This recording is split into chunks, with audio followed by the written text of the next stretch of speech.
Hello everyone, welcome to Sri Ruchi vlogs. ఈరోజు మనం శ్రావణ మాసంలో మస్ట్ అయిన ప్రసాదం పరమాన్నం అండి. అమ్మవారికి ఎంతో ఇష్టమైన ప్రసాదంగా చెప్తూ ఉంటారు. సో మనం ఈ నైవేద్యానికి కావాల్సిన ఇంగ్రీడియంట్స్ చూద్దాం. పాలు, బెల్లం, అలానే జీడిపప్పు, పచ్చకర్పూరం, బియ్యం, ఆవు నెయ్యి, కొన్ని మిరియాలు. పచ్చకర్పూరం అనేది ఆప్షనల్, మీకు నచ్చితే వేసుకోవచ్చు, లేదంటే లేదు. పూజా సామాగ్రి స్టోర్స్లో దొరుకుతుంది మనకి. ఇప్పుడు మనం ముందుగా స్టవ్ ఆన్ చేసుకుని దాంట్లో మనం ఎంతైతే రైస్ తీసుకున్నామో దానికి 2 to 2.5 అంటే 1:2.5 రేషియో తీసుకుని పాలు యాడ్ చేసుకుని పాలు మరుగుతూ ఉండగా మనం తీసుకున్నటువంటి బియ్యాన్ని శుభ్రంగా కడిగి నానబెట్టుకుందామండి. నానబెట్టుకోవడం వల్ల బియ్యం త్వరగా ఉడుకుతాయి. ఇప్పుడు మనం పాలు మరుగుతూ ఉంటాయి కదా, ఈ పాలు మరిగేటప్పుడు ఒక్కసారి గరిటెతో తిప్పండి.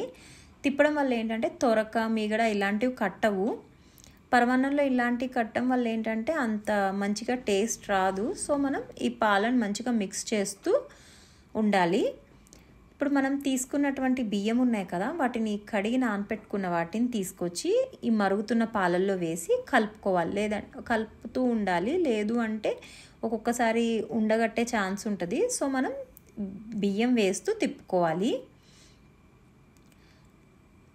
పాలల్లోనే కంప్లీట్గా రైస్ అనేవి ఉడుకుతాయండి. దానివల్ల చాలా మంచి టేస్ట్ వస్తుంది. ఇలా మధ్య మధ్యలో కదుపుతూనే ఉండాలి. ఇలా దగ్గరగా ఉడకబెట్టుకోవాలి. దగ్గరగా ఉడకబెట్టుకున్న తర్వాత ఒక్కసారి మనం చూసుకుందాం ఉడికిందో లేదో. ఒకసారి గట్టు పెట్టి ఇలా మనం నార్మల్గా అన్నం చెక్ చేస్తాం కదా, అలానే ఇలా చెక్ చేసినప్పుడు కంప్లీట్గా కుక్ అయిపోయినట్టే. అప్పుడు మనం స్టవ్ ఆఫ్ చేసేయాలి. ఇప్పుడు చూడండి, ఇది బాగా మరుగుతుంది. పాలు, అన్నం కూడా బాగా ఉడుకుతాయి. ఇప్పుడు మనం ఒకసారి చెక్ చేసుకుందాం. ఇప్పుడు రైస్ అనేది కంప్లీట్గా కుక్ అయిపోయిందండి. ఇప్పుడు ఏం చేయాలంటే మనం ఒకసారి స్టవ్ ఆఫ్ చేసేసుకుని మనం బెల్లం తీసుకుందాం. ఇప్పుడు 1 కప్పు బియ్యానికి 1 నుంచి 1.5 వరకు బెల్లం వేసుకోవచ్చు. దానికంటే ముందు ఒక్కసారి మనం ఇలా మనం పప్పు గరిటె ఉంటే పప్పు గుత్తితో, లేదంటే ఇలా గరిటెతోనే ఒకసారి మ్యాష్ చేయడం వల్ల ఏమవుతుందంటే క్రీమీ టెక్స్చర్ వస్తుంది పరమాన్నానికి. ఇప్పుడు బెల్లం యాడ్ చేసుకుందాం. 1కి 1.5 వరకు తీసుకోవచ్చు. మీరు బెల్లం ఎక్కువగా తింటారు అంటే 1.5 వరకు కూడా యాడ్ చేసుకోవచ్చు, లేదు అంటే 1 లేదా 1/2 యాడ్ చేసుకుని బాగా కలుపుకోవాలి. బెల్లం వేసే ముందే మనం స్టవ్ ఆఫ్ చేసేసుకోవాలి, లేదంటే పాలు పగిలిపోయే ఛాన్స్ ఉంటుంది ఒక్కొక్కసారి. మీరు ఇది గేదె పాలైనా యూస్ చేయొచ్చు, లేదా ఆవు పాలైనా యూస్ చేయొచ్చు. ఇందులో 1 స్పూన్ నెయ్యి వేసుకోండి.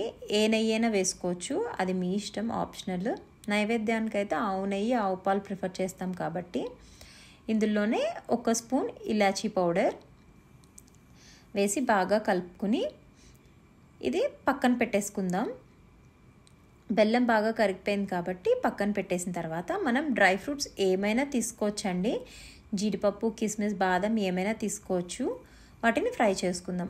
2 స్పూన్ల నెయ్యి వేసుకుని మనం జీడిపప్పు వేయించుకుందాం. జీడిపప్పుతో పాటు మిరియాలు జనరల్గా చాలామంది వెయ్యరు, కానీ ఒక్కసారి వేసి చూడండి. మిరియాలు పరమాన్నంలో చాలా బాగుంటాయి. మిరియాలు ఎలా అంటే కొంచెం ఒకసారి కచ్చా పచ్చా కింద దంచుకుని వేసుకోవాలి.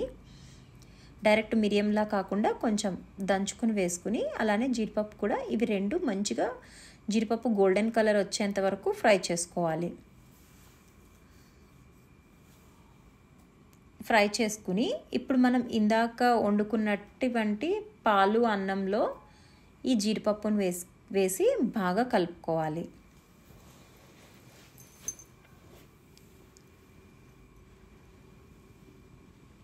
కలుపుకున్న తర్వాత ఇప్పుడు మనం తీసుకున్నటువంటి పచ్చకర్పూరం ఉంది కదా, మీకు పచ్చకర్పూరం నచ్చితే వేసుకోండి టేస్ట్, లేదంటే లేదు. కాకపోతే నైవేద్యం అనేసరికి కొంచెం వేసుకుంటే బాగుంటుంది. జస్ట్ కొంచెం అలా ఇలా వేలుతో అంటే నలిగిపోతుంది, అలా వేసి మంచిగా కలుపుకోవడమే, అంతేనండి. అమ్మవారికి ఎంతో ఇష్టమైన పరమాన్నం రెడీ అయిపోయినట్టే. మీకు ఈ వీడియో నచ్చినట్టయితే లైక్, షేర్ అండ్ సబ్స్క్రైబ్.